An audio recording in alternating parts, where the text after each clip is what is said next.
Hello students, स्वागत है आपका हिंदी क्लास की सीरीज़ में। आज की इस सीरीज़ में हम डिस्कस करेंगे 8वीं कक्षा पल्लव भाग 3 में संकलित एक पाठ के प्रश्न उत्तर को, जिसका शीर्षक है पहली बूंद। इस कविता को हमने पहले डिस्कस किया था। आप प्लेलिस्ट में जाकर वीडियो को देख सकते हैं या फिर इस वीडियो के डिस्क्रिप्शन बॉक्स में उसका लिंक दिया गया है, आप वहाँ से भी देख सकते हैं। इस प्रश्न उत्तर का PDF लिंक इस वीडियो के डिस्क्रिप्शन बॉक्स में दिया गया है, आप वहां से डाउनलोड करके आसानी से लिख सकते हैं। तो आइए देखते हैं प्रश्न उत्तर को। पहला प्रश्न है, कविता में किस ऋतु का वर्णन हुआ है? तो जैसा कि हम जानते हैं कि 6 ऋतुएं हैं, बसंत, ग्रीष्म, वर्षा, शरद, हेमंत और शिशिर, जिसे विंटर भी कहा जाता है। बसंत को अंग्रेजी में स्प्रिंग कहते हैं, ग्रीष्म को समर, वर्षा को रेनी, शरद को ऑटम, हेमंत को प्री विंटर और शिशिर को विंटर।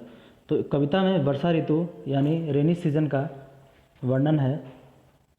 ऋतु से अर्थ है सीजन। वर्षा की पहली बूंद को किसके समान बताया गया है?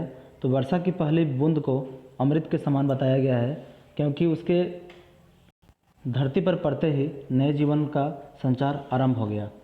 अगला प्रश्न है, धरती की रोमावली क्या है? तो हमने पाया था रोमावली यानी रोएं।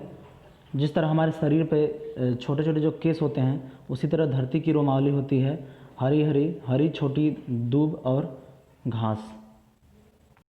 धरती पर उगे दूब और घास धरती की रोमावली है।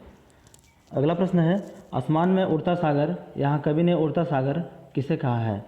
तो कवि ने आसमान में उड़ते बादल को उड़ता सागर कहा है। इसका अंतिम प्रश्न है पहला का, बूढ़ी धरती क्या बनना चाहती है? तो बूढ़ी धरती सस्य श्यामला यानी हरी भरी बनना चाहती है, क्योंकि बहुत दिनों से वर्षा नहीं होने के कारण धरती पूरा रूखी सूखी हो चुकी थी, उस पर हरियाली ख़त्म हो चुकी थी।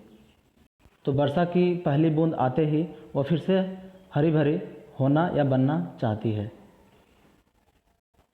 दूसरा प्रश्न है, कविता का भाव समझकर निम्नलिखित प्रश्नों का उत्तर लिखो। वर्षा की पहली बूंद से धरती की प्रसन्नता किस प्रकार प्रकट होती है? तो उत्तर है, जब आकाश से बारिश की बूंदें गिरती है तो सूखी धरती को नया जीवन मिलता है। धरती की प्रसन्नता बढ़ जाती है, क्योंकि अब चारों तरफ हरियाली छाने वाली हो जाती है। दूसरा प्रश्न, वर्षा ऋतु में बादल कैसे दिखाई पड़ते हैं? तो वर्षा ऋतु में बादल काले और घने दिखाई देते हैं। ऐसा लगता है मानो आसमान में सागर उड़ रहे हैं। काले घने बादलों से बिजली की चमक भी दिखाई पड़ती है। इसका ग है, वर्षा ऋतु में धरती पर क्या क्या परिवर्तन होते हैं, क्या क्या बदलाव होते हैं? तो जैसे ही वर्षा ऋतु शुरू होती है, चारों ओर हरियाली छा जाती है। हरियाली देखकर पशु पक्षी के साथ मनुष्य भी प्रसन्न हो जाते हैं। नदियाँ, तालाब, झील पानी से भर जाते हैं। किसान खेती में लग जाते हैं। अगला प्रश्न है, कवि ने वर्षा की पहली बूंद को अमृत के समान क्यों कहा है? तो कवि ने वर्षा के पहले बूंद को अमृत के समान इसलिए कहा है, क्योंकि बारिश की बूंदें गिरते ही धरती पर नए जीवन का संचार आरंभ हो जाता है। दूब घास पनपने लगते हैं तथा धरती पर हरियाली छा जाती है। सूखी धरती फिर से हरे भरे होने लगती है।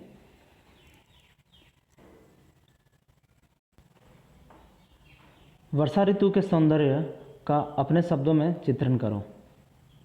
तो वर्षा ऋतु में आकाश में बादल छा जाते हैं, वे गरजते हैं और सुंदर लगते हैं।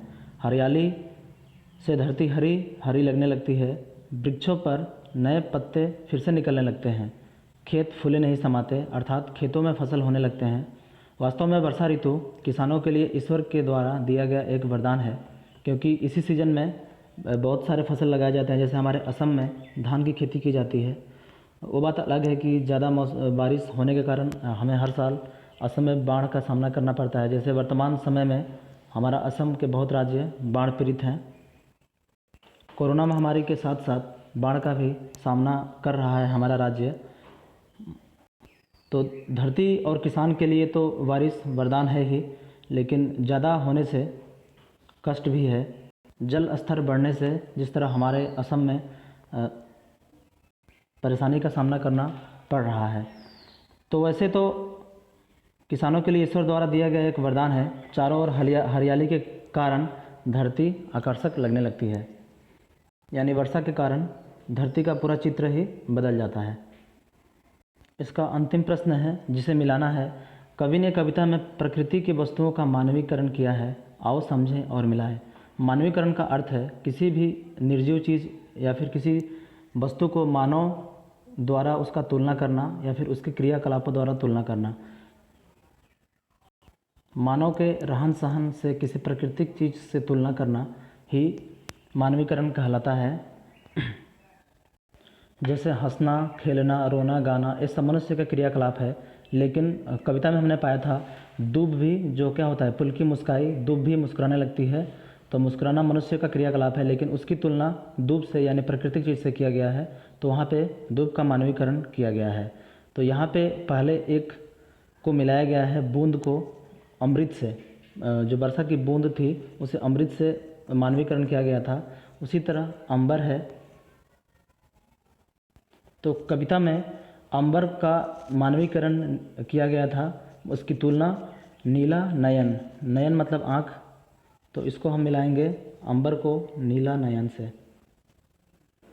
उसके बाद है बादल, तो बादल को जलधर भी कहते हैं। तो जलधर की तुलना काली पुतली यानी जो आँख में हमारा जो काला हिस्सा होता है उससे इसका तुलना किया गया था। तो इसका आंसर काली पुतली होगा।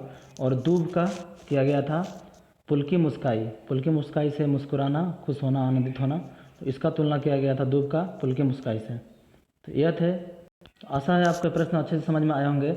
इसका PDF लिंक दिया गया है इस वीडियो के डिस्क्रिप्शन बॉक्स में, आप वहां से डाउनलोड कर सकते हैं। तो मिलते हैं नेक्स्ट सीरीज में, तब तक के लिए धन्यवाद।